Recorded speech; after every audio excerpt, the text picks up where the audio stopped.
he comes on to Celebrity Big Brother one year, and it's like, and it was like, holy shit, Barrymore's back.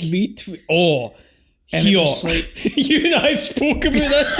Michael Barrymore was the biggest thing on planet Earth at one point. I can't describe to you, if you lived in this country in the late 90s, Barrymore was all over the telly, man. Prime time Barrymore. Everybody was talking about Barrymore. It was, I can't describe it. It's like, see the way Taylor Swift is now? This is what Barrymore was. I was doing the show, I was getting my water and juice, and everybody was like, who's that Barrymore way?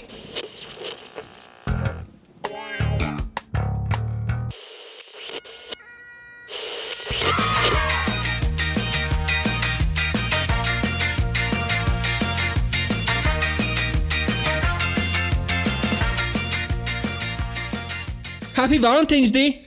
Happy Valentine's Day, babe. I choose you.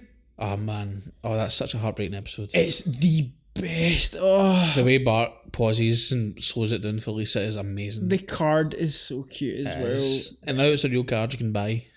I bet you've bought that for your wife, haven't you? I made it for my wife. Bet you did. I did. You big grind, you.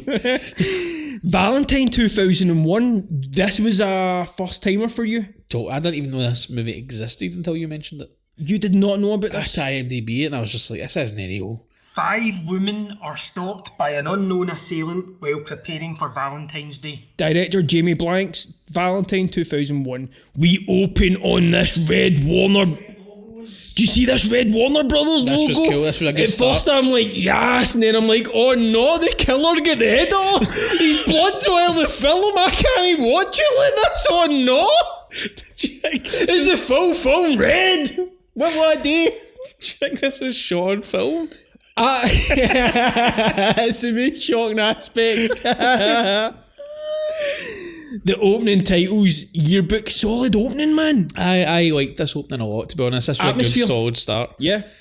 Good font, cut with the humiliation. We get this kid getting a knockback for everybody. Man, this is me. This is me. This is me circa 1998. I've got my Lecoq Sportif poppers on, probably some sort of Adidas t-shirt that's a wee bit too tight. Hoaching of the Lynx Africa with a humongous atomic mushroom of a haircut. Cemented down, held in place by that crystal blue manky watery hair gel you get for that every dusty newsagents at 50 pence. I know what man you're talking about. The kid looks like a dweeb, there's no denying it. The kid is a nerd. See, in fairness though, like, he's nailing that Dahmer look, man. Yeah, that, but like, all the kids in this movie are so mean. They're brutal. Like, this isn't like bullying, like, see if somebody's just like, fuck off nerd, like, that's fine.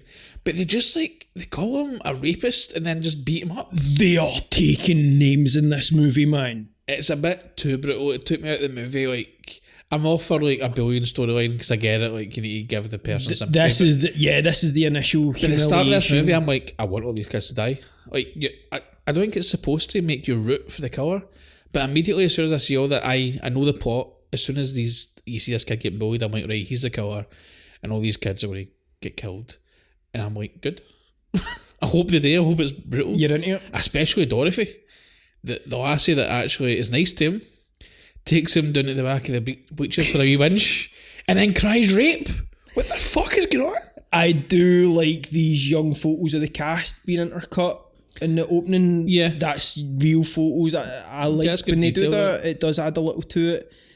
Yeah, so he asks, this is Jeremy, who asks multiple girls to dance, who say no. They don't just say no, they're like, oh, nerd, I would rather eat worms. You're a disgusting weirdo. It's brutal. So brutal, man. Just say no. He sees Dorothy, who's sitting alone. He asks her. She hesitates, but says yes. They smooch hard under the bleachers, and then this group, man, what is this like? This group of psychos are like, what you doing? And then she's like, nothing, he just attacked me. They're calling her Buffalo. Aye, they call her Buffalo, and I'm like, why? Is she supposed to be fat? Because she's just like the slightest bit chunky. They ask if he was attacking her. She goes along with that. She goes, yes, he was attacking me. It's like, what the fuck? This is like horrendous. And this kid is like, whoa, wait a minute, man. They call him a perv and they carry this kid with punch, man. And not only that, they throw punch over him, drag him out to the dance floor, undress him, like they rip his clothes off and then just start kicking the shit out of him. He gets a nosebleed during this. Yeah, which is all over this film. They stomp this child. Yeah. You see that? Yeah. It's brutal. It's like brutal attempted murder, man. This is a brutal... So all the way through this movie, I'm like, I hope all these kids die. And in amongst the crowd, we see the faint image of a Cupid mask. We open with, we get the title Valentine. It is your naughty's title, man. Oh, if you're going to slash through a title, it's this bad boy. Here's all the letters for you in silver. Wee bit of red. They done this with Scream. So we're introduced to the character Shelley here. She's on a date with this douchebag named Jason, who, by the way, is the MVP of this movie. This guy is such a douche, man. I love it. He's talking about himself. He talks to himself in the third person. It took me a wee while to realise it as well. He's like, oh man, Jason loves you. Jason likey. Aye. What are you, Jason? And she's like, Jason's got spinach in his teeth. This big bit of spinach, by the way. How did he not notice this? This is like a whole leaf of salad he's got in his mouth. Oh, he's got a lovable idea hanging about him. I could listen to Jason a bit longer, man. He's alright. He's got a bit of a creepy vibe about him as You think he's a like, creep? She wasn't. If she didn't like ditch him on this date, she was ending up in that morgue. Oh man, he talks about himself in the third person. She wants out of there. This guy is a dong. She writes, "Help me," and her sauce on her plate. Did you hear when he asked for the check? What happens here? He immediately hits on a different chick. No, the soundtrack goes cha-ching. That, by the way, comes out of nowhere. Non-diegetically, we hear a cha-ching. That's crazy. What a choice. I didn't hear that. Takes you right out the film. Fuck, like that's crazy. He gets the check and he does the classic big eyes and we hear a cha-ching. And then he realises he's getting like, okay, well, you had the chicken and blah, blah, blah. He charges her for exactly what she had. Pure douchebag move, man. This guy's not getting laid tonight. The date is crashing burned. She wants out of there. He wants a smooch, but she's like, nah, Jason. She says he needs psychiatric help. He turns around and turns his attention to a waitress behind her. Immediately starts hitting somebody else, man. He's like, fuck it, I wish man. the camera followed Jason for the rest of his night rather than follow you Catherine know what? Heigl. It's not always going to work out with that one time, man. But you think Jason's having that sort of Larry David type escapade? I mean, It's just with his Shelly's away getting murdered. big sex fest. Baby follow a sex pest just going day. You know that? And he's annoyed how nobody wants to have sex with him like Larry. How no? How? He's like that. How? What do you mean? See that bit in Curb when that lassie's choking on that scone, she's dying and he doesn't want to give her Heimlich because it's sexual harassment, so she just collapses and he's got his horns up. Catherine Heigl leaves this guy to go play with corpses. She's working late at night. She leaves this date. She's on a date, and she leaves the date to go back to a hospital at night to do something. Your classic movie. We can do an activity, and then I go back and study, or go back and prepare for a test, or we. And I'm pretty sure she had a glass of wine with dinner. So she's went back to work with a drink in her. You come to my house in the morning before we both go to work, but we manage a breakfast. That doesn't work in real life. It happens in movies all the time. These things don't work like this. No, it's crazy. If she's away out for a dinner with you on a date, she's going to call it a night after that, man. Aye, and then this scene works just as well if she goes into work the next morning and gets killed. Totally. This is a cool scene. Working late at night, she goes back to the morgue. We get the impression she's working for a test tomorrow, and we get these rich dark blues that I really like at night. The director's previous work is Urban Legend. I think it's a far superior film, but style-wise, this all holds up. Kind of rich contrast. Yeah, I mean, this film looks fine. Good atmosphere. I'm not like loving the way it looks, but like it's fine now. The atmosphere here is good. You can tell it's night. You can tell it's late. The music's pretty good. The score underneath, it's kind of creepy-ish in the way it's built up. But I'm also just looking at Catherine Heigl for a while, and I'm like, oh, when's she dying? Hopefully soon. Catherine, I do want to mention this is Rick Bota. He did one of my favourite films of all time. It's Tales from the Crypt, Demon Knight. That movie looks remarkable, and other films now should try and look like that film. Catherine Heigl, that shelf life was not long, man. Did she not kind of do it to herself? She not just kind of tanked her own career by like... Came out against Apatow. Yeah. In his prime. Like... And it turned everybody, yeah. And even like Seth Rogen and stuff was like, what are you talking about? None of that happened. Like she said that she felt weird. Pressured into saying jokes and all that, and Rogan was like, that genuinely wasn't the set we were trying to... Aye, it was weird. She came across very weird and it kind of tanked her career. She was in that Grey's Anatomy, even though I never watched it. I watched a few seasons, probably up until Izzy left, maybe. I think that programme became wild, man. So Catherine Heigl's playing with this dead body. She's talking to it. She hears someone and she starts to walk around. It's a colleague. This guy's leaving. Yeah, we get that classic slasher movie fake out where like she goes in a corner and it's like, oh, it's you, it's just you, and it's some guy that she knows and you think it's a killer. And the tension's kind of broke for a second. He leaves and then she turns around and she sees a red envelope, Karen. She finds this card. This red envelope. It's a Valentine's Day card, Karen. We get on the cover. The journey of love is an arduous trek. Inside. I'll go with the poem, but it's a Valentine's Day poem. But here's the thing, right? And I'm going to stop you right here. This is where the movie starts falling apart from me.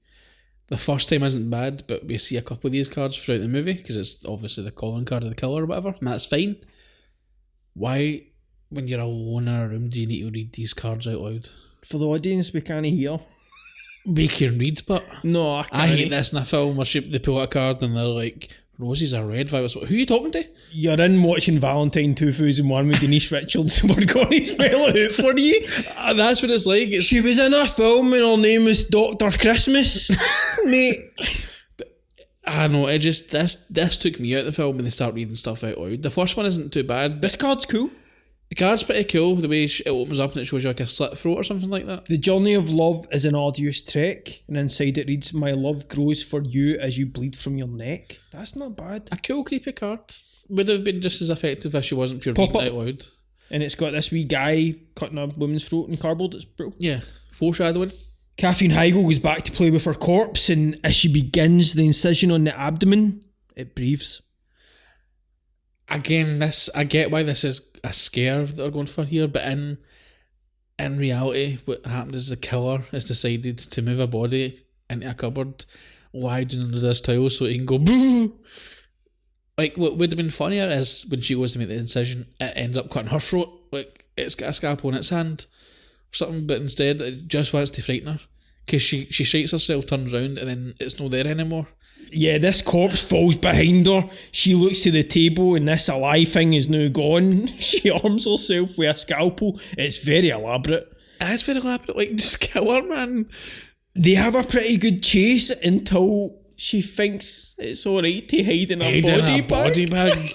Talk about a fucking dead end. Oh, man. I like... Right, so this killer who's got the Cupid mask, we see him for the first time, and I guess it's a okay looking It's a cool review. Yeah, it's a good mask. The mask is cool, you know, it's a classic. Is it a trench coat, just all black with this mask? It's fine. There's this room full of body bags. Yeah, killer's got a knife, walks up, basically stabbing each of the body bags to make sure she's not hiding. Building up the tension, going at each bag. It works. It's ridiculous, but it does work. It's ridiculous. But yeah, this is fine. This scene's fine. Gets to the very last bag, I think. Realise that she must be in it. Unzips the bag. You see Catherine Heigl screaming, but as she's getting a scream out, boom, throat gets slat immediately. Cuts her throat. It's pretty. And then brutal. seals the bag back up, which is pretty cool. Just walks away and leaves her there. Not before. We see this scene and an orgasm. Is it an orgasm? That's definitely. That's what the nosebleeds are. Essentially, that's what it is. I thought the nosebleeds was just a sign of like nervousness or whatever, because when he was in school, it's generally after a kill.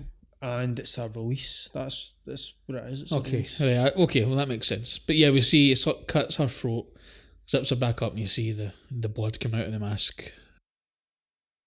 That's the first kill in the movie. Also, as he walks away, we see blood coming out of this tube that's attached to the body bags, which I guess they use to catch fluids of dead people. It works. It works, but aren't these like tubes like inside the dead people, and it's supposed to like take all the stuff out? Mate, If you're floating yourself, wait, you calm down here. This is a teen slasher talking about tubes and all that. Right, Yeah, okay. tube. Marley Shelton and Denise Richards, a sign of the times. man, if you want a movie for the early 2000s, you hire these two. I love both these actors, and They're I great. do believe both have a place, man. I'll Denise shock you. Richards. I hated this film. This spoiler, but these two real good in it. Denise Richards is electric, and you often need to remind people of that.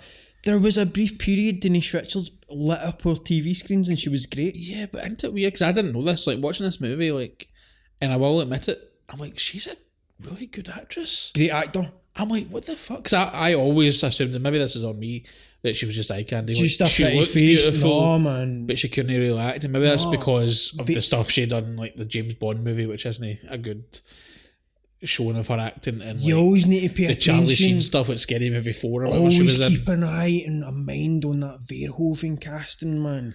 Yeah. Starship Troopers, you She always was need great in to... Starship Troopers. Denise Richards is capable. Wild Things, man. That's She right, yeah. holds everybody in the palm of her hand in that movie until she doesn't. Yeah. That movie's incredible, man. I really have a lot to say about Denise Richards and her place in Hollywood as well, ending up with him, and I think she's on OnlyFans and shit like that now. Is it? With her daughter. With her daughter, I was about to say. I think- read that, but I'm not sure if it Yeah. was true. Her and her daughter have a joint I can't OnlyFans. say anything. I don't know anything about that. It's Whatever. no for me, but like fair enough. Can't say I'm going to subscribe. No, whatever. definitely not. But can you imagine, like, just going off topic, if Denise Richards in 2001 had an OnlyFans, if that existed, she'd be. I would be in the chorus, man. I would be in CX, man. Can you take this pod, mate? She's saying she's going to upload one later, but she's just paying her toenails. I'm just saying she would be Bezos rich, man. Oh, man. If she would have got in that OnlyFans, if OnlyFans existed in this time period and Denise Richards had one, she would be the biggest star in the world. Biggest star in the world, and I would be that wee hairy thing that you see chasing motors in TMZ videos. Denise! He's an ankle at least. Aye, man. Is that one of your tissues? Oh yeah, dirty dog. Speed dating. They go to this, But which it's is called turbo dating. Turbo Dating. This is Kate and Paige, played by Marley and Denise. They are both great in this. Kate mentions Adam here. That's David Boreanaz. Yeah, Angel. Angel. We'll just call him Angel because that's what I've called him in my notes. Kate mentions Angel here, aka Adam. They talk about the fact he's a drunk. This is a weird character arc for him. It's just And it goes thrown nowhere. out there. Yeah. It's like, oh, Adam's your ex-boyfriend. Oh yeah, also he's an alcoholic, and it's like, what? Why? Like, that doesn't do anything for the movie. It maybe alludes to the Dahmer-esque alcoholism. That's a stretch, I think. I think they just wanted to give him something to make him a bit more interesting, maybe. It was to give every male a red herring aspect. That's all yeah, it it's was. that Scream thing where you need to give somebody something suspicious. Everybody's a suspect. You get this montage of the turbo dating. This guy goes on about his mother. This other guy sits down and proclaims, "She left me out the goddamn blue. Says I don't fulfill her needs sexually." And she's like, "Oh my god." Denise Richards cockboxing it every time as well. She snakes in there like, hey, my name's Paige. And I'm like, oh, here, take my wallet. We then get the great Ty Olsen, who is this football fan. You'll know him as the security guard who thought he was going to pump Mystique, but she pumped him full of metal, sent him into Magneto. Oh, cool. Yeah, Yeah. good reference. Great scene, man. Also great in Just Friends and last year's Thanksgiving. He's a big football fan in this Like scene. one line of dialogue and you've got his whole IMDb page. If I like somebody, I like somebody, man. He's really good in Thanksgiving, and it's shocking how much older he looks in that, man. I really liked him in Thanksgiving. Hey, as okay, Mitch. let's move on. He was good as Mitch in Into really Thanksgiving. here. He's a big football fan in this scene. We then get a Bible guy and a guy who's really full on. We get Brian, who's kind of sexually into it with Denise Richards. Yeah, well, she's looking at him. This is where she leans over and like is well into him, and she's into her. Is this the guy that she meets later on in the movie? Yeah. This is that guy, right? Okay, I'm just piecing this In together party. now. Right, okay, this guy will come back later. That's quite a funny scene. I must say, the whole speed dating scene in movies, my personal favourite, seeing Knocked Up where they go speed dating. Fucking so funny. Paul Rudd just talking about his divorce and all that. Oh, Can I remember Seth Rogen's like, so your name's Gina? And she's like, no, it's Gina. And that woman's just got her tit hanging it the whole way. Jesus, right. Do you know what I'm talking about, though? Like that, though. You didn't need to show me. I done the hand gesture. This is when Dorothy calls and we hear about Catherine Heigl, Shelley's death. This is the funeral. David Boreanaz just walks off the set of Angel and onto this set. They didn't He's even not want him. changed his clothes. They couldn't have matted his hair down. I'm really joking. Like, he's still got the same. See, he always wore those big baggy t-shirts and those baggy jackets. And He's still stinking of Sarah Michelle Gellar. Yes. This is the funeral. David Boreanaz. Angel walks. Marley. I call them their names. That's fine. Aye. I've wrote at Shelley's funeral. Big Angel is here. Adam is apparently an alcoholic? See, That's what the writers wrote as well, by the way. They hinted their dysfunctional relationship. By the way, says he's been clean for 3 weeks, but he's got a bottle of tequila in his motor. but an alky doesn't have a 40 quid bottle of This is a tequila. good bottle of gear as well.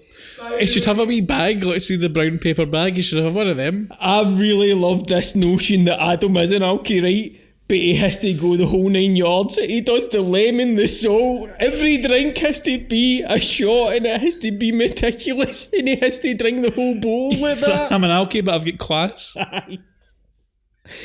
Everything empties the bowl with And he has to that. throw something over his shoulder or something. Every man. time the little fuck. Kick his ass, Seabass. Guy hogged in my foot. That's the funniest film ever made. That is the funniest film ever made. Nobody's ever topped it. The guy hogged in my burger, man. That is the best line in the world. Right. Anyway, enough of Dumb and Dumber. Back to Valentine. Kick his ass, Seabass. So they're all at Shelley's funeral. Apparently Adam's an alcoholic. And then big Detective Vaughn walks up. This big, creepy, sleazy, wee baldy bastard.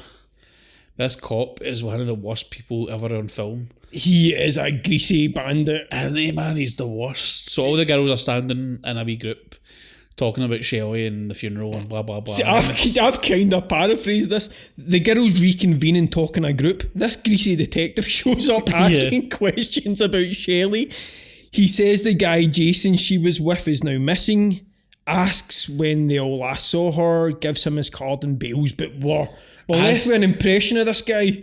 He gives Paige the card. He very directly gives Denise Richards his card and kind of winks at So her. would you have? At a funeral, man. Aye. And it goes further later on, but like, you're getting red flags for this big greaseball immediately, aren't you? Dorothy gets home to a big old mansion. Probably like real life. What's her? Capshaw. Oh, right, okay, Right. aye. Spielberg's daughter. Of course, that makes sense.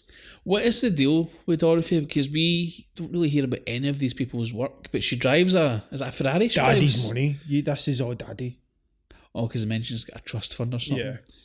Oh, she's just not really acting here, is she? We get another card. Roses are red, violets are blue. She reads it out loud again, of course. Roses are red, violets are blue. They'll need dental records to identify you. That's great. It is, and then she's immediately a bitch to this maid.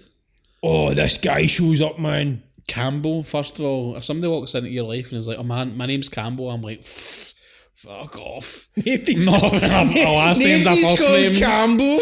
What's your first name? And he's like, no, it's Campbell. And I'm like, fuck off, Campbell. He says it's a cosy little place she's got here, and I'm like, hold on a minute. Cozy for who? This is huge. What are you talking about, Campbell? She lives in the fucking Playboy Mansion or something. You seen the size of this place, Campbell? Is he being sarcastic, maybe? I think so. Oh, Campbell and his sarcasm. He's eyeing up everything with dollar signs in his eyes. He's thinking he's a pump away for paradise. He might as well have one of those bags on his arm that says the word swag on it. He is your classic Hamburglar. He's practically got the wee cheeky raccoon bit in his eyes. He's going to sell the city a monorail. Oh. Basically, Campbell's like, oh man, I invested in some internet company. It's all very vague in 2001. It's one of the naughty startups. I mentioned internet. It's one of those .com startups, but my roommate kicked me out because all my money's tied up in my investments. Basically, he's saying I'm broke, man. This stepmom comes down the stairs, by the way, just Sorry. coming straight out of Tara Patrick video. I was about to say, this is the most porny thing I've ever seen in a movie. To the point, I don't know if it's just because like nowadays when you go on any porn site, it's all stepmom stuff, but she comes down and it's like this Asian chick who's like, I am your stepmom, and I'm like, you're younger than her. That's weird. She's like, who was that hunk? I want some of his Campbell's soup. And then her dad comes down. This old guy. Who is this actor? He Whose pal is is he? so old, man. He's old and he's got a young Asian, and she calls him a renter bride or something. And then she starts yelling at her in like a foreign language, do you know what I mean? And it's like a wee bit racist. I'm like, what am I watching? This scene is mental, and it goes. The dad then nowhere. sticks up for the bride, and it's brutal. He goes to ask his daughter, you better respect my wife. Oh, What the fuck is going on? tough life for And by the Dorothy. way, these two, the stepmom and the dad, are never seen in this movie again. No, I think you're right. They're just this. I have no idea what's going on. No, it's mad. Because when they come downstairs, I'm like, this is going to mean something later on, I guess. Why would they show you this scene? And it's just gone. Marley Shelton showers. She hears something, investigates. The water goes off, so she needs to wash her hair in the toilet, apparently. This is disgusting. Why would you do this? The cistern's right there. Exactly. Why Use the did you- sister, not the actual toilet water. Why would you put your head in the bowl? She's a dirty bastard, that's what she is. And she phones the super. This is really weird. So she's in a towel. She's just wrapped in a towel. She's just stuck her head in the toilet. And then she hears the lift going off, the elevator and the hallway going off. And she goes to investigate it. Yeah, she checks the hallway and then runs into Gary, our neighbour. This guy's got about 3 different haircuts, man. Oh man, This guy, what is his hair? he's in got a about mohawk. 3 different sugar Ray-Bans. I was about to say he's got 3 haircuts going on and about 4 personalities. He looks like a porn star for the noughties. He does, doesn't he? Jinky Wiz. He looks like his name's Johnny Flames, doesn't he? He's got like a perm, but he's also got like a mohawk. Was there a goatee? I don't And there know. was a goatee going on. He had a lot of there was a lot going on with He's this a guy that seems like he should have a goatee. Yeah. Denise, and we get Jessica Caulfield, the adorable Jessica Caulfield. We've had Jessica already, I believe. Jessica smashed up someone's car in Road Trip. Oh, is that her? She was great in that. She was Emma. She's a great actor, man. Great in the Legally Blonde series. That's right, yep. She's in Legal Blonde. Retired now, but I believe she will come out of retirement if there's another Legally Legal Blonde Blonde, done. yeah. That's pretty cool. Didn't they take that to Broadway? Am I making that up? You might be right. Legal Blonde show? Or Maybe maybe that right. was going to happen? Don't quote me on that. Jessica Caulfield has this heart-shaped candy with a card. The card reads, "'Tis a well-known fact that beauty is skin deep. Savour the taste. You are what you eat. Love, JM." Again, she reads this shit out loud, which does my tits in. And she just takes a bite of this floor candy. Like, it was just on... She just And bites. it was in a box and it was wrapped up, in fairness. It wasn't like it was on the floor. Right. Like it was a gift box. It's still out of nowhere. Ah, but like if you had a nice Valentine's box and it was all wrapped up for you and it came with a nice wee note, you'd be like, What's inside it, Rido? oh, these gross maggots or takes a worms or whatever it is. Bite, and it's filled with maggots. It's caramelly maggots. And it's gross, and we... Gross! We cut to Jessica as she is chugging this OG, and she and Denise try and work out who GM is. I'd be drinking bleach myself. Nah, I would just be like, I would be in the toilet, it would cut to me going, "Brrr," Don't over look the at toilet- me! Over the toilet seat, just sticking my fingers down my throat, man, and trying to get skinny. They go back and forth on who GM could be until they kind of work out, could it be Jeremy from school? and they just revert back into these teenage morons. It's crazy how they're not like, oh man, we built him out and it's a shame. They're like, oh Jeremy, I'm Jeremy, I'm such a nerd. It's like, what are you doing? They are You're in your literally 20s. the same people they were. They call him pathetic. They don't know what... They laugh at what he could have became. They are horrible people. Yeah. Again, I'm like, okay, good. I can't wait until they die later. We cut to this exhibit. This is Max's exhibit. And we get one... Let's talk about Max. We get one greasy looking Johnny Whitworth portraying Max here. I love this character so much. She's just... Jeff Buckley's second cousin. Totally, man. Wish this couldn't round. Oh, man. Oh, if they took Max and Noel Jeff, man. It'd have been on his 7th album and he'd have been beautiful. You imagine that? But this greasy wee walloper, man, he's great though. He's got this like long sort of Jesus hair. Yeah, it's brilliant. And do you know what I mean? He's at this character as playing a sleazeball. This is, if you were asking me to draw a sleazeball, I would need to draw this guy. This is him. Can I tell you what one of his first opening lines are? What does he say? Goes, Valentine's Day? I mean, what's it all about? And you're tortured artist. See, if I met somebody and that was the first lines they ever say to me, I'd be like, oh, Here we go. Here we fucking go, man. One of these pricks. I'm told he's an artist, right? This is Max. He's got a mixed media exhibition and he's dating Jessica Caulfield's Lily. And this thing is a fucking shannery exhibit. It's just people saying I love you over and over. But this is the sort of shit that they would have in like Glasgow modern art. Do you know what I mean? Like, Yeah. It's pure shit. This is like, see those people put like a cucumber in a jar, then put it on a white table and they're like, oh, look at this. It's quite interesting, not the exhibit, but the actual direction of this movie. Like, it's in a maze. He's making some speech about being an asshole, about how Valentine's Day doesn't mean it, and he separates all the men. They go to one side of the room, women go to the other side of the room. Yikes. They enter the maze through different entrances and then they meet each other in the middle, I think. Campbell's here as well. Big Campbell's here, he's looking to put some art in his pockets. Oh, he's just sizing everything up. Max introduces his exhibition by saying, Valentine's Day? What does it all mean? This exhibition better have been free, man, or I would have tanned the cheap Prosecco and started hooking screens. I'd have just started punching cunts. What does he mean with Valentine? Why am I here? I could have been watching the tuxedo. The girls talk about Marley's weird day, the Cupid mask, Jeremy from high school. Whilst they're talking, they interrupt Max. And Max is giving his mad douchebag speech and he's raging that they're talking. He's like, I think it's really funny. They're just not taking any of this serious. It's really funny. And then they're separated, girls on one side, guys the other. They need to go through this maze. They're going through this maze, right? And it's really boring, but there's this bit where we see Max, the guy who owns it, him and his girlfriend are making out pretty hard. And then Max's assistant walks up and sees them. And she's pure loving it, and she's just like, sort of touching herself watching these people. And then Max's girlfriend, what's her name? Jessica C. Yeah, she Lily. sees this assistant and she's like, what the fuck, why shot him? He's like, oh, relax, babe. I invited her here to watch. And I'm kind of like, what? But she doesn't think so, man. She's not into this at all. No, she's pretty angry that Amy's here. This is his assistant, not into it at all. She calls him a sleazeball and bails. He asks if that means if she isn't going to be his Valentine, and I'm like, well, that was obviously the trailer. That line. Aye. Jessica C. wanders and gets lost in the maze. The Cupid shows up with a bow and arrow. It's a strong look, but it'd have been a pain in the arse to carry about, I think. That's what I'm saying. How does he get into this exhibit with a bow and arrow on him? You're keeping that in your coat, aren't you? Is it one of those ones, like, see like those sniper rifles where you need to build it?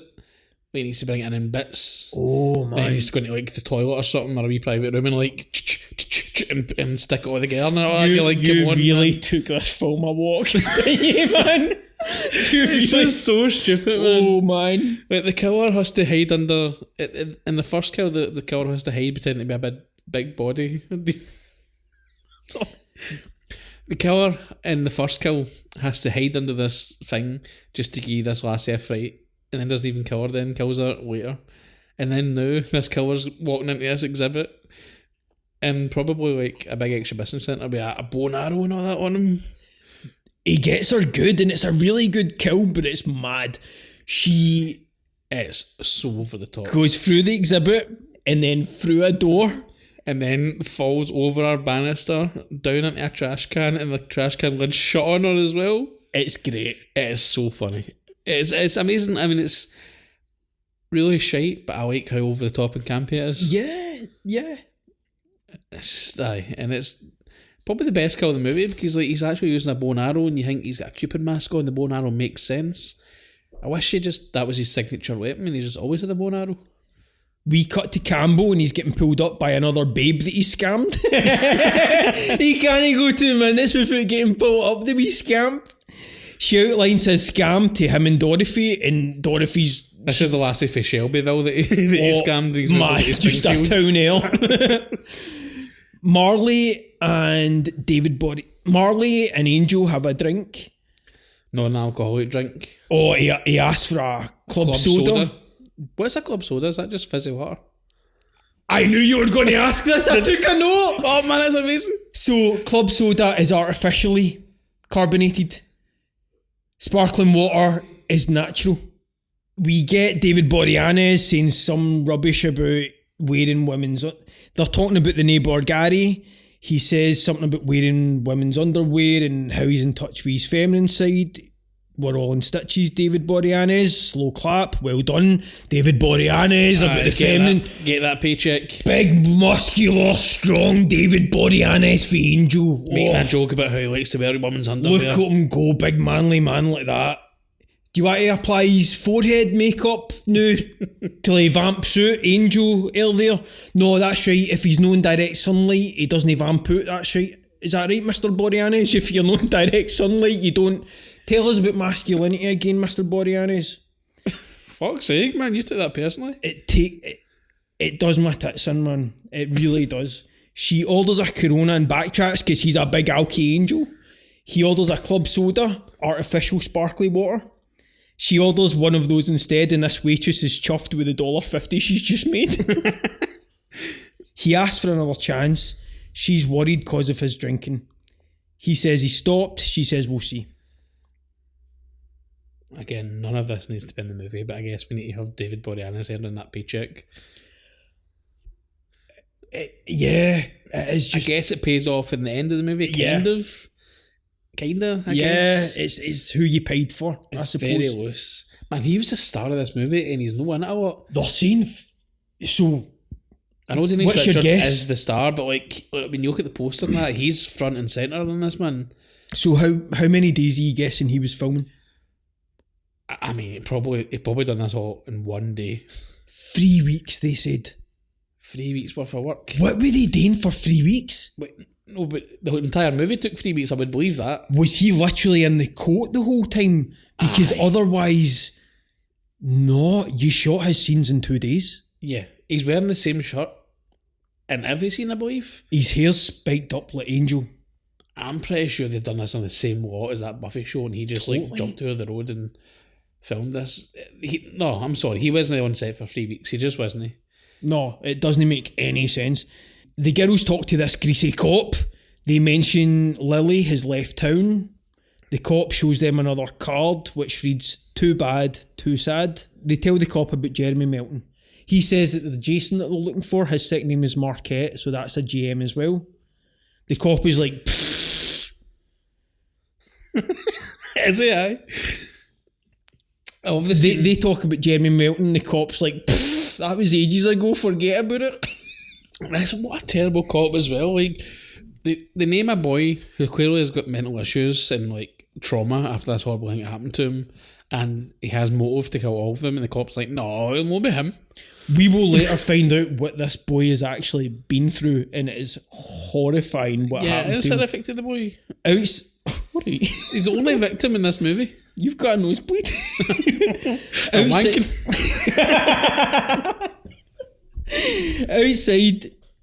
Outside, Dorothy tells them that he didn't attack her. She made it up because she was bigger. They wouldn't on her stone. What the fuck is this? They should have ran back into that station is what they should have done. And reported her. Like, that is awful. And they are okay with it. Denise Richards especially just sort of shrugs. Denise Richards laughs at him and says Jeremy couldn't manage a water fountain. What the fuck? They don't just double, they trip. They are awful. Awful people. Marley Shelton gets off kinda just because she doesn't really contribute. Yeah, but even then, she should not ever be friends with this person.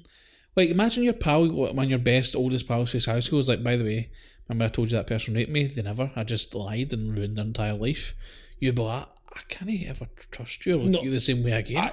Even a step further, I need you to do something with that information. Go to the police or go and find this person and because you've just burdened me with that. I knew that. I can't be friends with you ever. It's fucked. And they're just like, shit happens. It's high school. You were bigger boned. We get it. That's the thing that offends me personally, honestly, because I'm reading this movie and I'm like, her excuse for saying that she was raped is because she was fat. Does that mean that fat people are... The fat shaming in this is bizarre in this movie, man. That's her excuse for being an evil person. Well, and she was like, well, I was fat. And you're like, what does that have to do with anything? You don't say somebody raped you just because you were fat. What are you talking about? Wild what the movie presumes with that, yeah. It's absolutely fucking insanity. Jeremy's getting it rough, man. Marley looks Jeremy up to no success on Interlink. This, I guess, MySpace didn't exist in 2001, did it? Is that pre-Yahoo? Aye, well, Interlink, it looks like a social media type thing, but obviously that doesn't exist, so it's just they probably didn't have Yahoo or Google or Ask Jeeves or whatever, so they're just like, let's just make Interlink this fake website. It's pure 2001. Look at her, she's on a computer. Angel shows up and gives her a fright. Aye. He's like, boo. Oh, can I search for Buffy? Search for Buffy fanfic and I'll pull it out. And he's on the programme. Spike. I'm getting rattled with Spike. I'm Angel on the programme. Why am I doing this?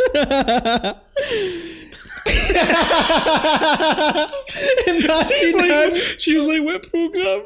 And it was years ago, and he's like, he looks around and he's like, where am I?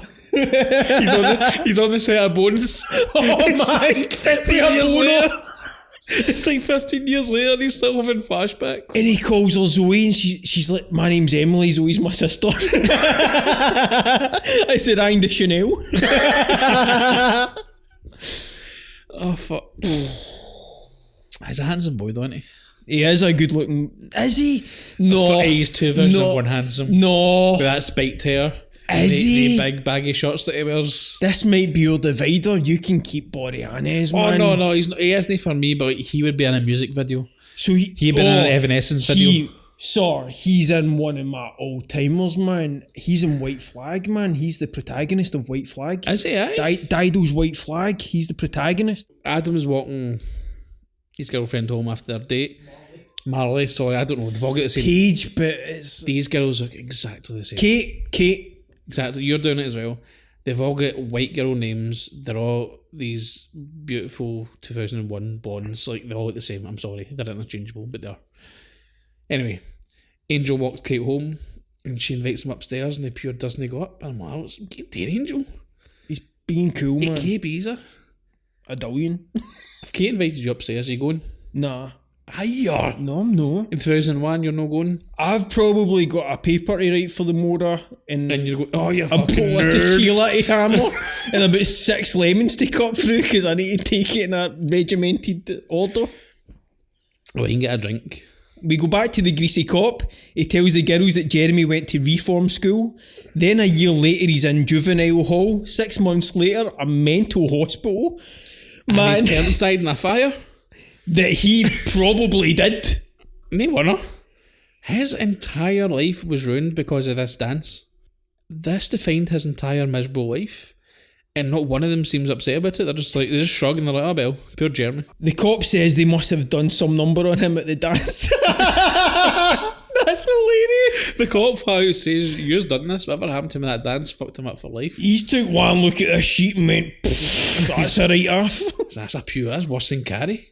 He says that his parents died in a fire a few years back. He then says if he can show them something, and he shows them this character creator on the Valentine's PS1 game next door. That's his crazy. Did you see this? This took me right out of the movie. This was fucking hilarious. So it's a picture of the kid as a kid that they somehow have. Mate, this software is beat. It's like pure Smackdown PS2. It looks like it was installed via LimeWire and cracked with a Russian keygen. It's this boy that he's like, okay, this is him now with a mustache. This is him with hair. This is him with blonde hair. He's maxing out his 2 megabit memory. It's feel like buffering. He's like, right, hold on a minute. He's hitting the computer monitor as if it's going to go faster. See if you want to change an eyebrow, it'll take you 23 minutes. It's oh man, it's so funny. the Do you know this is actually like a bit of trivia? This technology is actually what they used after 9/11 to identify terrorists. No, that specific software. I just made that up. I tried to do it with a straight face to see if you'd buy it. Can I just say, I think do you know what the best use of this software is? Sorry to interrupt you, but see how in Batman Forever, where the Riddler's picking his costume, and he's got that mad software and he's putting different outfits on him. That looks pretty good compared to this. That could work for this. I think though he would have been better going, ladies, can I show you this? And taking a picture of Jeremy and drawing at it with a biro. What about this? Is I draw an eyebrow? No. And then he tip-X's there the same picture. And he just keeps drawing air and tip-Xing there the same soaking manky ripped up by this point bit of paper. It's just a white until it's a white circle with drawn big black eyes on it. And it looks like a snowman. And he's like, is this it? Like, are you a boss? And they're like, where? He's locked the door. They're trapped in there with him. The cop says 10 years is a long time, ladies. Oh, and the cop's Jeremy. And he's got them locked in the room. This is how he tortures them. Just drawing bad pictures at them. Marley asks if there are any more recent pictures of him, the cop. Turns around. If there was, I would check my head and be fucking show you them. Which is absolutely the right answer. Is a brilliant line. He asks about Lily again. They say she's out of town. He asks about Max. They say he's just a crappy artist and he agrees. He's like, I know, I've seen his exhibition. He asks about Campbell. Dorothy says Dorothy's trying to sell them all, and this guy like, here, no, Campbell's alright. He's alright, he's a good guy. And he's like, and the cop goes, what's his second name? She's like, I don't need to answer your questions. She doesn't know his second name. This cunt's living with her and she doesn't know his surname. The girls leave, but he wants to talk to one of them. Oh, here, by the way. He's like, Paige, can you stay behind? You got an eye on me, Paige? He sits her down. And he says, take a seat. And he sits dead close to her. And I'm like, oh, fuck, where's this going? And that's why I thought maybe this was going to get interesting. I thought maybe he's like, by the way, like, I know the killer's coming for you next or something like that. But instead he just leans in and just goes right for the hand on the thigh. He brings, immediately sexually harasses her. Like, it brings up the tension between them. He's like, what are we going to do about this baldy, sweaty bastard? By the way, in 2001 to these pictures. He wishes you was your dad's mate, man. Like, this would have been her creepy uncle that would have done this, man. No him. Man, that's not even an Estevez. So have we got to the scene yet where we're at Kate's house and her mad creepy neighbours in her room trying her knickers on? Yeah, Gary's broken in and he's wearing her underwear. The Cupid then irons Gary. This is a pretty cool death. That's a good scene. He burns him with iron and he sort of uses the wire cord and sort of swings it about like what is that weapon called? So those big boys with the spikes on them on a stick. Mace. A mace, it's kind of like a mace. He gets all the creases out of Gary's face first. He irons him. Why does the killer kill Gary? Oh, he pure wee mows him a billion, man. He does, but like, it doesn't he? This is the thing, and this is where this movie falls apart for me as well. Like, we've got Cupid, right, who I won't spoil it yet. I guess we'll wait until we get there and we find out who the killer is. What's the killer's motivation? Because we assume that the killer is the wee boy that gets bullied. Spoiler, it's not him. But when we find out who the killer is, we don't really know why they've done it. He's just It just doesn't make it so stupid. fixated on Marley and anybody. Yeah, it's... But why kill this Gary guy? I know he's trying on underwear, but like, why are you killing him? He's not one of the people that... It doesn't make any sense. This is just a death for the sake of having another death in the movie. That feels like a studio note that like, there's not enough kills. Let's get a creepy neighbour that gets killed. We get a big yellow taxi dropping Marley off, and I'm reminded of the Counting Crows and how terrible their music is. I'm sorry. Is Counting Crows in this A soundtrack? big yellow taxi. Is that? Is that in this movie? Because this is prime Counting Crows. This Oh soundtrack. no! Because I know we've got some Linkin Park. If I told you Counting Crows "Be My Valentine" was the I would soundtrack, just assume it was. would you believe it? Aye. He shows up with his stupid face. Oh man, can we talk about the soundtrack? Can we talk about it now, or we'll get to it later at this I've party? not taken any notes on this. Man, Linkin Park. I'm Yeah. pretty sure there's Creed. Rob Zombie, I think, at one point. They made an effort with this soundtrack, I recall at It's the just time. if you picked the year 2001. A handsome David Boreanaz awaits, wishing her a happy Valentine's Day. He gives her a lollipop that he clearly just bought at a Clinton card round the corner 2 minutes ago. Exactly, what a shite present, man. It is a channel. She gives him an IOU for TLC. I'd be like, here, is this transferable? I'd wave that all access pumping pass around like Charlie when he gets that golden ticket, and I'd be running down the street and I'd click my clogs straight to Target, trying to swap this IOU for a used copy of Final Fantasy IX. I would be like, here, where's Paige? Can I use this on there? Marley gets home, notices the iron. She's nervous. Denise is here. Says the cop was a creep. Dorothy calls. I'm just rhyming she this says, up. right, no, let's backpedal a wee bit. She says to her pal, the cop put his hand on my thigh, and Kate just goes, did you let him?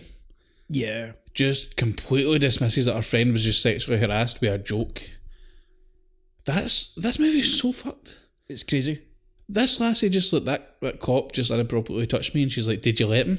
Pure slut shaming and also victim blaming. It's fucking crazy. Dorothy calls, says the cop spoke to Campbell. They tell her it's okay and that she should use her imagination to cheer Campbell up. The cop calls, says they picked up Marquette. Yep, and then it cuts to Campbell, who's running this hot tub. Dorothy comes in, she's got my present for Valentine's Day, opens up, it's a nice watch. I think it's a nice watch. I don't know anything It's about watches. clearly a very expensive watch. Is it supposed to be a Rolex, but I don't think the budget could afford a Rolex, so it's just some sort of nice watch. It's silver.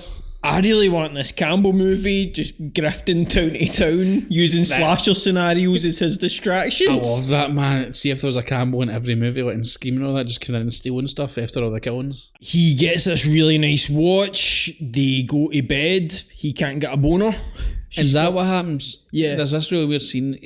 It shows you them kissing each other, and it cuts to them in bed, like with the arms folded, that classic back to each other, arms folded. And she's like, it's not a big deal or something. Yeah. And I always get confused. Like, does that mean that he kind of got a boner or he came too fast? Dorothy goes for a shower, having wasted her time with this chump. He gets her out the shower with a gift. It's this really crappy Argos Cupid. It has a pure Argosser in it. This is like a 30 quid necklace. 30 quid's exactly what I had in mind. Aye. See if she puts this on and goes back into the shower, she's going to come out all green. She's so happy with this, it's sad. She's just happy with any kind of attention at this point, isn't she? And this guy, she just tried to pump this guy and it didn't work. And she asked him for round two. She'll try to come into the shower and join me. He's like, no, I need to go to the gym.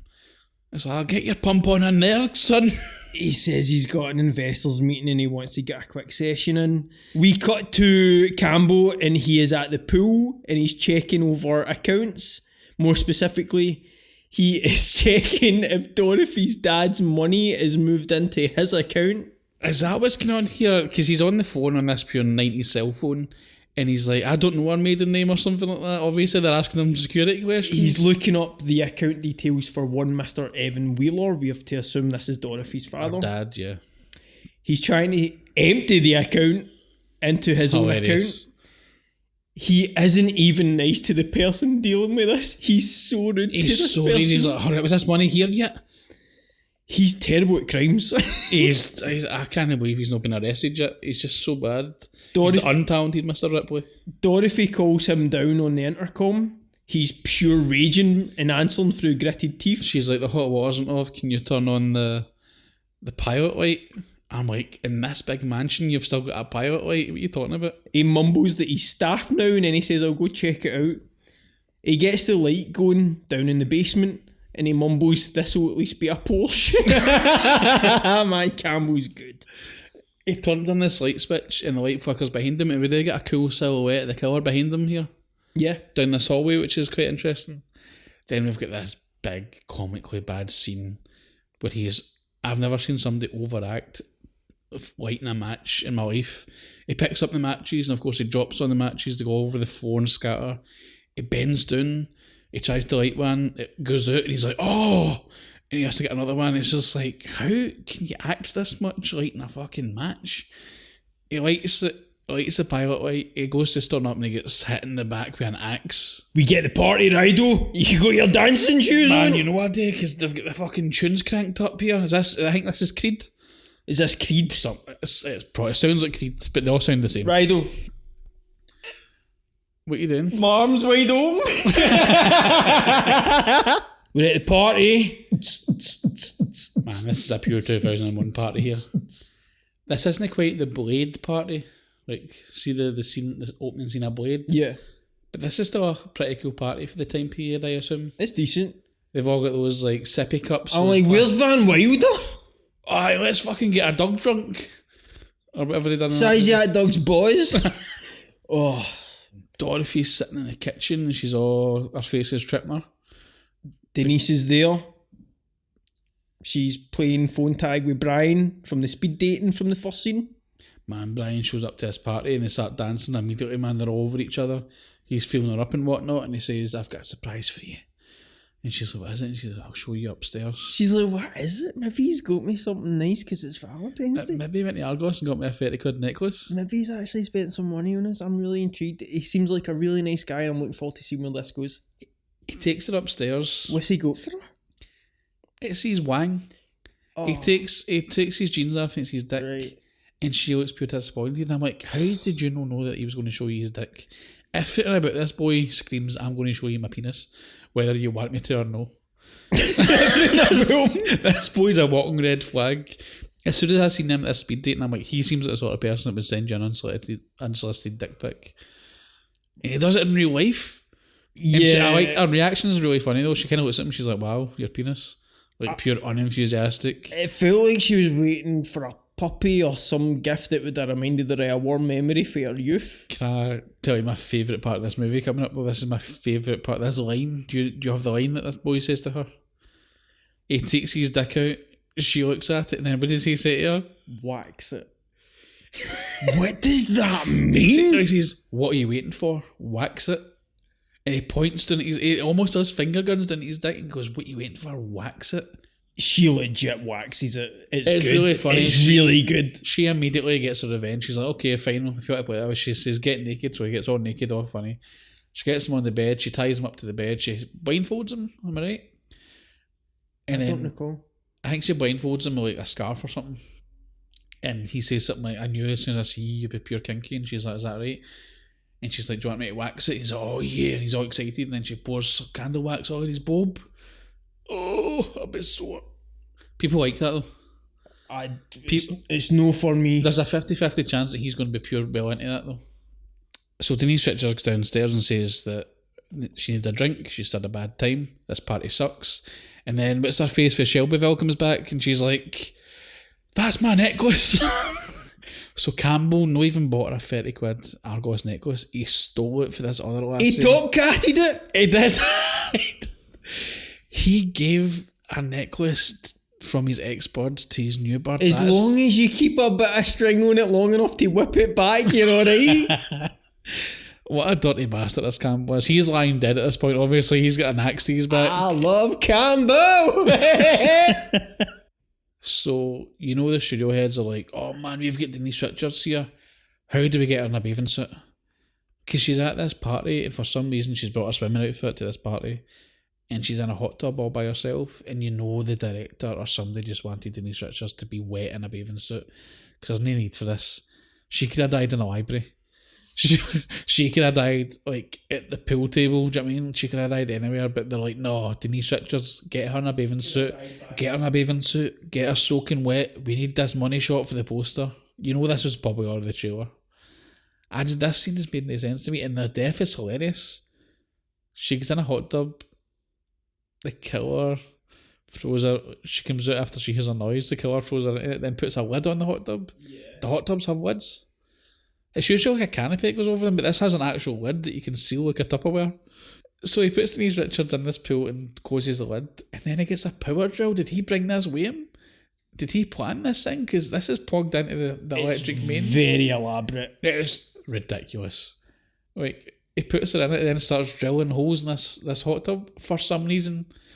Why does he drill holes? Why does he get a power drill and drill? Because all he does is then lift the lid and throw the power drill in and electrocute her. So this woman gets kicked out of the party, but we see her later sneaking into the room and going through Campbell's stuff, and she steals his watch. She bumps his watch? Fair play to her, though. Like, clearly this Campbell's a rat. And he's totally ripped her off, so she wants to maybe get some revenge on him. So she steals his watch, but see if you stole somebody's watch at a party, do you think you would put it in your bag? She just wears it.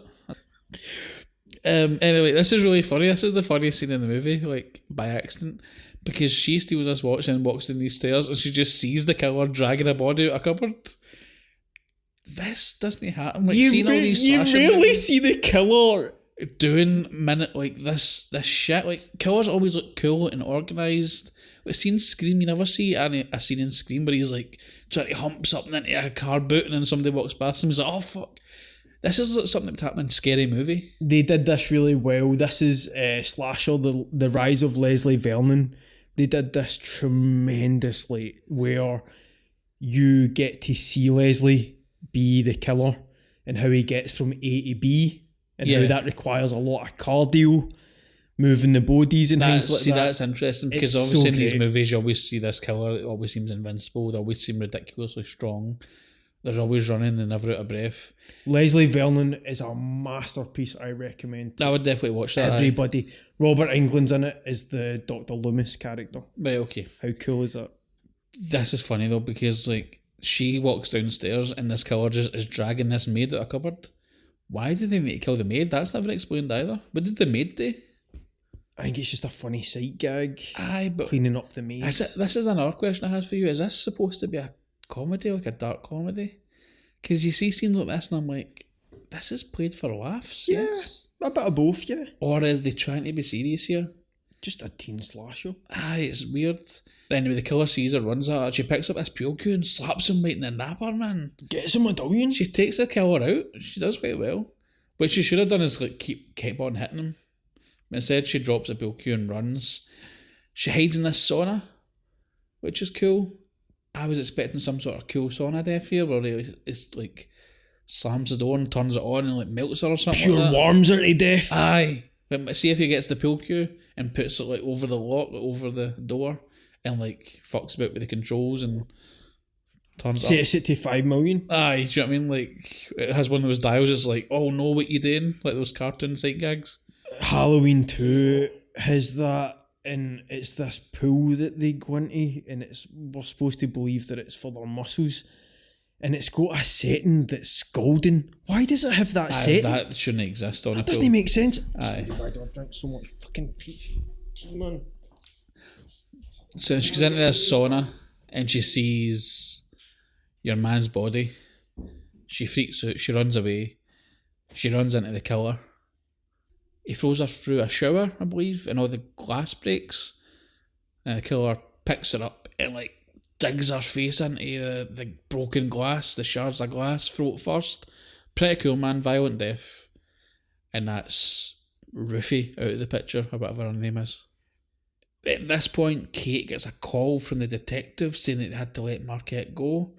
This reminds me of Black Christmas, where like the cops are like realising that the killer's inside the house and they're all driving there. He was also, interestingly, at the exhibition earlier, if you noticed that. The cop was? The Jason was. Oh, was he? he says hello to Denise Richards and Jessica That's very right. strangely, and they say, are you coming over? And they say no. And he does this, and he walks away. Mm-hmm. It's purely so that you and I can go, he's a red herring. Yes, they just put him in there to be a random creep, but it was a good one. However, the cop just before that scene had saying he's missing. But we never see him die. Or so was that the guy's last we missing. see. He just leaves the movie. He just leaves the movie. It's like they forgot about it. There's a lot of big plot holes in this movie. If you really dig deep. Especially the reveal at the end makes zero fucking sense. Let's get there, man. We're almost there, yep. So,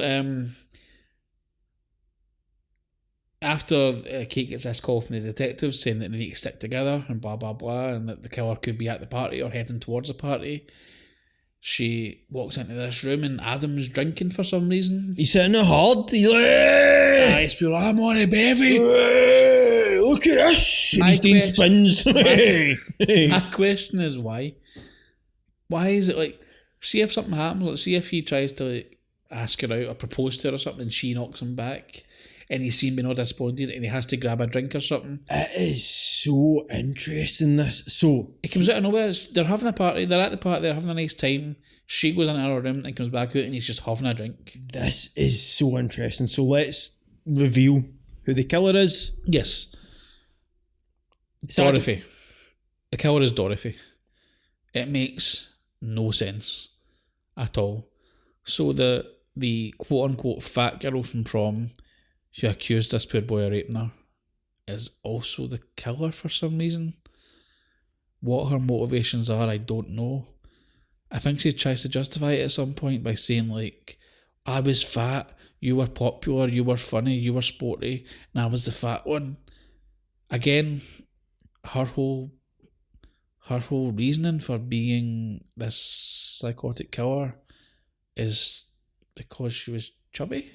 Is that right? That's what they circle. They don't flat out say it because obviously she dies. We don't.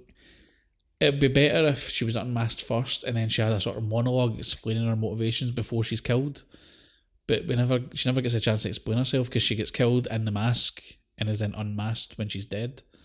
So we never find out what her motivations are. Because she's not the killer. She is the killer. He's the killer. Is he the killer? So this is where it was confusing to me. I assumed that there was like a two-killer situation because she was. Why would she? Dance between it makes no that. sense. That's what I'm saying. But the nosebleed at the end. Why is Dorothy wearing the killer's outfit and walking downstairs with a knife in her hand? It's to leave you like this. It's to. But it doesn't leave me by I want to know more. It just leaves me that was stupid. If there's a sequel or something, maybe, but there is no extended universe where we find out. It's just, it feels like they put a twist in for a twist's sake. So is Angel the boy who got bullied? Yes, he's Jeremy. But that's never confirmed. That's just, we're just getting like the fact that he gets a nosebleed at the end. Also, what's this to do with his drinking? I just think ultimately that is just such an interesting aspect to this film. I like to think he's just guilt-ridden. Aye, Valentine 2001, man, rate this thing. It isn't Scream and it was never supposed to be, but these slashers that were birthed in Scream's wake still mean a tremendous amount to me. Valentine is a classic whodunit slasher and it's a pretty decent attempt at recapturing that 80s bloody magic to me. It feels like an Aaron Spelling produced made-for-TV slasher and I'm totally okay with that. Even the way it looks. Slashers usually have memorable characters and this movie does lack that ingredient. Denise Richards aside, I find myself rooting for no one. I do think Denise Richards is a total fire starter in this. I really like Denise Richards. I think she did sultry like few others of this generation. She's great in this. I kind of wish she turned it round to be the final girl. I really wish there was a redeeming arc there. Because I think you're always looking at Denise Richards. Yeah, but she's constantly horrible in this movie. Yeah. She's just a bully. It's a shame they couldn't... our character was a bit nicer in Starship Troopers. Otherwise, she was usually playing a dick, I think. The mask is cool. I like the killer and their motivations. I just wish it was a little more brutal. However, Jamie Blanks has made some really terrific horror, and I think he's massively capable. I watch this yearly. Some cool kills. 3 out of 5 coconuts. You watch this yearly? Absolutely. I will never watch this movie again. In your life? I was only watching this movie for this podcast. As I said at the start of the show, I didn't know this movie existed until you mentioned it. That's crazy. It's pish. Utter pish. No characters were redeeming at all. I was rooting for the killer. When the killer was revealed, it made no sense. It was underwhelming. As you said, Denise Richards is the best thing about the movie, not just because she looks good, but she's also like a tremendously charismatic actress. And the only one really showing charisma in this, Angel, wasn't even trying in this film. We joke about it. It did seem as if he'd just come off the Buffy set. He was like, right, where's my lines? I'll say this, this, and this. Where's my paycheck? The kills were underwhelming. They didn't make much sense. The plot didn't make any sense. I was bored most of the way through it. And I can even forgive being bored as long as they have like really cool, interesting kills. Didn't even have that. I think it was very underwhelming. It was a pure middle of the road, forgettable film. You watch this every year, you would need to remember it. There's like good stuff in it. Like there's good actors and good performances in it. But it just has no script to work with. I'll be very kind and give it a 1.5 coconuts. That's being generous. Right, so Valentine's is over with, but love is still in the air. I'm going to give you a very special invite, Kieran. Okay. An invite to a wedding. Before the internet, before cell phones, before rollerblades, there was a time Everybody on the dance floor. Very nice, Grandma Molly. when Robbie Hart was the most popular wedding singer around. You spin me right round, baby, right round. Like a record, baby, right round, round, round. Hey, somebody get some pants on that kid. Until he got stood up at his own wedding. I woke up this morning and I realized I'm about to marry a wedding singer. Once again, things that could have been brought to my attention yesterday! New Line Cinema presents Is it true that you're in the middle of a nervous breakdown? Whoopity-doo! Adam Sandler Hey, Psycho, get out of my Van Halen t-shirt before you jinx the band and they break up. and Drew Barrymore You're the wedding singer. How you doing? I'm Robbie. I'm Julia. in a story about finding love where you least expect it. Uh-oh. What? You like her? No, I don't. This is my fiance, Glenn. I don't even know your last name. It's Gulia. Julia's last name is gonna be Gulia. Julia. That's funny. Why is that funny? I don't know. I just... Now the girl of his dreams is about to marry Mr. Wrong. That's grade A, top choice meat. Good morning. You can make breakfast for bed? Unless he can pull off the performance of a lifetime. She and Glenn just jumped a plane to Vegas. Go get her. All right. You're thinking of leaving Glenn for the wedding singer? He's more than a lover. What do you think of the jacket? I don't know, man. I would lose that glove. You look nuts. He's more than a legend. You are the worst wedding singer in the world, buddy. Well, I have a microphone, and you don't. So you will listen to every damn word I have to say! The Wedding Singer. I said hip hop, a hip to the hip hip hip hop. You don't stop the rock to the bang bang boogie